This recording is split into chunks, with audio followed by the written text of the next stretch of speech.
The Netherlands is facing one of the worst housing crises in Europe. It is also the densest real country in Europe. So why doesn't it build up? Why doesn't the Netherlands build skyscrapers? Jeroen Bouwman is a young urban planner, and he's angry. None of his friends can afford a home. Some take the train all the way from Almere just to study in Amsterdam. No one should have to live in Almere. But Jeroen isn't the type of guy to sit by while people are suffering, especially when the solution is obvious. He read a paper. Adding a single housing unit for every 100 existing units lowered rent by 0.5%. But that's too low. Jeroen wants to cut everyone's rent in half. And he can do it. If he builds 100 apartments for every 100 homes already in the city, it will be too hard to build them. They'll cry. Where would you even put them? They'll yell. Well, I'll tell them. China built 800 apartments in 19 days with a 57-story tall skyscraper. We'll start by dividing the city into square kilometers. There's about 2,500 homes per square kilometer in Amsterdam. So for roughly every 800 housing units, we'll have to build one of these skyscrapers. In each square kilometer, we'll put 3, maybe even 4. You can cry about it being too ambitious. That's fine. But cry about it after everyone's rent has been halved. He gathers up his plans and heads to City Hall.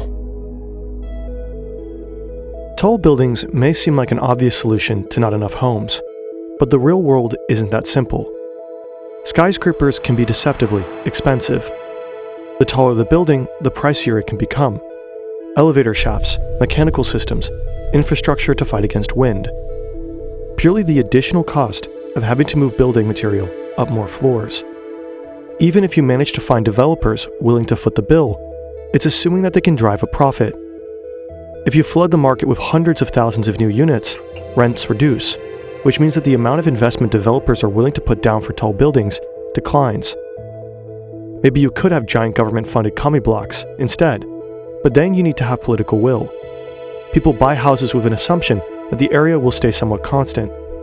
They get emotionally attached to their neighborhood and take it personally when threatened with change.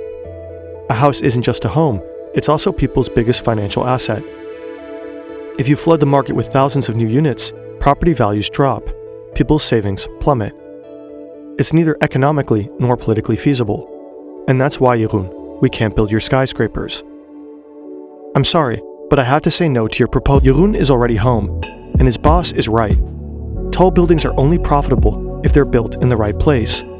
In expensive parts of the city, the value of an additional room is negligible. Instead, we need to find the areas where density is at a premium. So Amsterdam must replace its city center with skyscrapers. The logic, irrefutable and genius. The red light district is filled with tourists and insecure British men. Just fill in some canals and demolish some old buildings. 2 birds, 1 stone. Jeroen smirks, impressed with his brilliance. This time, he'll listen. He gathers up his plans and heads to City Hall. Skyscrapers in the Netherlands may seem rare, but there are exceptions. After the war, houses were desperately needed. At the same time, buildings were changing. Demolishing existing homes for new ones has always been controversial. But if there were no buildings, you'd have less of a problem. During the war, Rotterdam was heavily bombed, then rebuilt. Places where historic buildings once stood were covered with new towers of concrete and steel. But Amsterdam was never bombed. Its high-rise experiments were pushed outside its center. This created new problems. In the Bijlmer, high-rise designs were seen as strange and also expensive. The tall buildings remained empty. Vacancies and mismanagement meant Amsterdam's high-rises were symbols of what not to do with tall buildings. The public became skeptical. The rules were made stricter. Architects favored small-scale designs that mimicked the old city. In the following decades, building vertically was stigmatized. Skyscrapers can't radically alter the historic character of the city. Changes to the skyline silhouette are closely evaluated for any new building. Buffer zones around the World Heritage Sites have strict requirements to preserve the aesthetics of the old city. The center is off limits. And that's why, Jeroen, we can't build your skyscrapers. Jeroen is angry. his boss shot down another genius plan with a smug Gen X smile.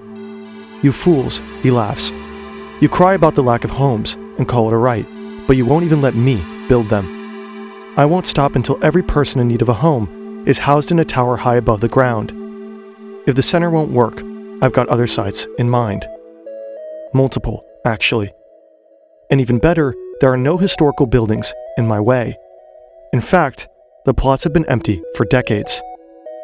Instead of the inner ring, we can fill all of Amsterdam's empty green plots with high-rise buildings." The Bijlmer was too far away from all the action, not close and cheap enough to be attractive. Using these empty green plots of land, we can still build high-rises within the center. Transit won't be an afterthought, it's already there.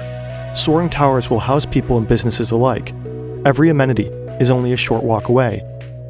His predecessors were wrong. Jeroen is right. The ideal was never a city in a park. People from all over the world will flock to his utopian city within a park within a city. Jeroen leans back, admiring his brilliance, and puts the finishing touches on his third proposal.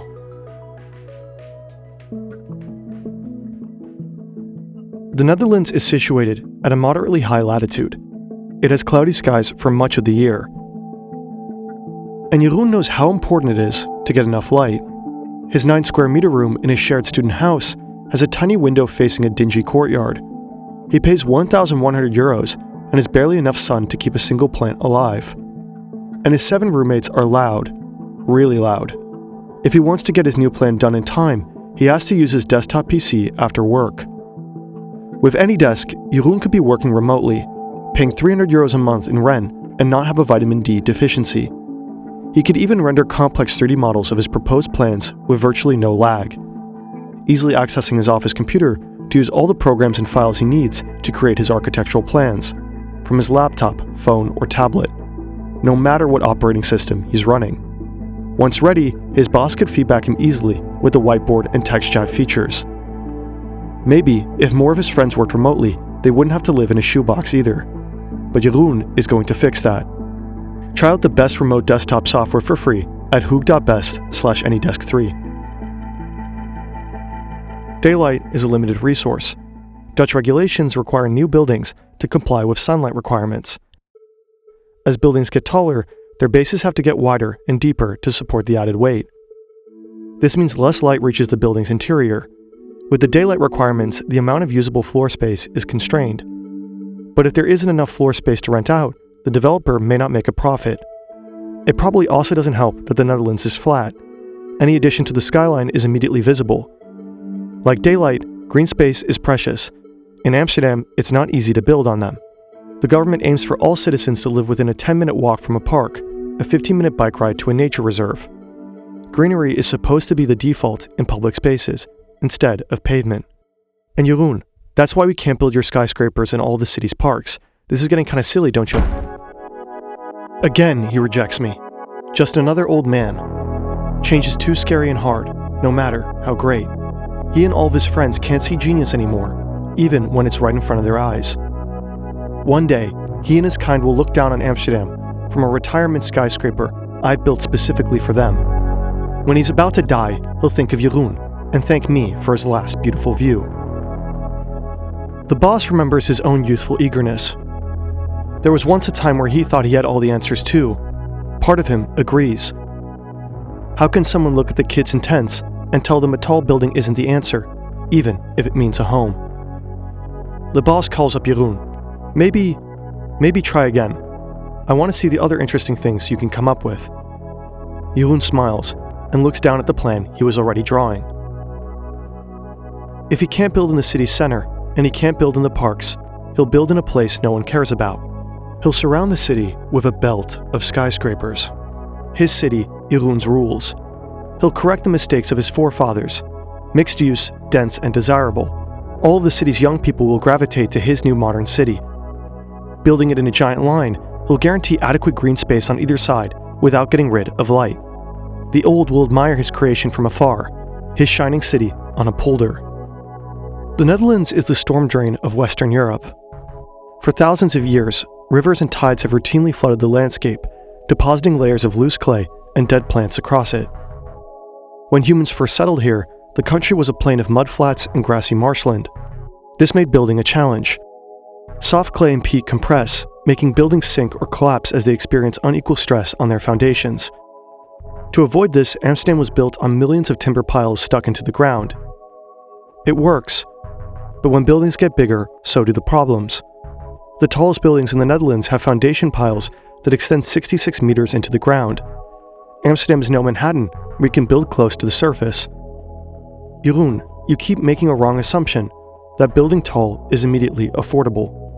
The engineer's report came back with the site survey. To construct such tall buildings on soft soil would cost a lot of money. No one will build there. Banks won't finance it. Jeroen, that's why we can't build these skyscrapers. I like your ideas, but you gotta start smaller. He knows all the arguments by heart now. Value in cities is driven by people clustering in small areas, generating and attracting goods and services. Everyone's desire to live and work in the same place raises demand for space. You can't just build a new giant city and expect demand to follow.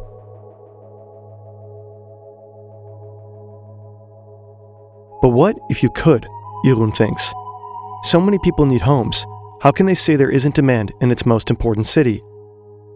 Maybe not from people who already own property in the center. Gerda, who leaves her 3-story home one day a month to go to the opera she only pretends to enjoy. Yelling at any new construction on her street as though it wasn't the most interesting drama she's faced in years. She might not need skyscrapers. My generation does. If they say there isn't a demand, I'll prove it by starting small, but building tall. Jeroen draws up another, final plan. Right at Noord Station is an empty plot of land. With the station nearby, the amenities for a new urban center already exists. There's even some high-rises, but they're too small. We can go higher. We'll build one skyscraper here, 100 stories tall. It will turn north into the center of Amsterdam's future.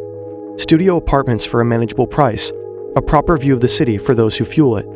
Tell me the demand isn't there when hundreds of applications come in asking to stay. He gathers up his plans and heads to City Hall. You know what, Jeroen? Let's give it a try. I'll approve your plan, but you must know, it's out of my hands. Jeroen stands in front of the council and starts to speak. He describes the scale of the crisis, how many of his fellow citizens are struggling to find housing. Where is our ambition, our ability to dream? Our buildings should match the height of our aspirations, not fall to the level of our cynicism. Let's build for the sky, he yells. As he shows his plan, silence falls over the chamber. The councillors shift in their seats and glance at each other. Finally, one member breaks the silence. Jeroen, if you stick your head above the crop field, it'll get chopped off. Where you see ambition, we see arrogance. Some might get away with it, giant skyscrapers plastered with their names. But this isn't Manhattan, this isn't Dubai. We have Dick Schoof. Jeroen, doe normaal. The rest of the council smiles, and then they laugh. But the laughter doesn't stop. All that work, just to be seen as a fool. Jeroen stares at his feet. His cheeks are flush. He knows that they can see it too, so they flush even more. They're right. How could I ever have thought so big? That time when he was 8 years old and told a French farmer's kid about his Xbox. His dad yelled at him on their family vacation to be quiet in front of everyone. He felt the same way then as he did now. He never thought he came off arrogant, he just thought he'd share. All those times he told his friends about his dreams to build, for them to just laugh, smirk, and say, I'll believe it when it's real. Does everyone think I'm an arrogant snob? Maybe I'm just not cut out for this, he thinks. Better I start small. Go back to my room, focus on something else. Maybe I'll make a YouTube channel, maybe a few videos, maybe even more. Maybe one day I can tell the true story of why the Netherlands doesn't build tall.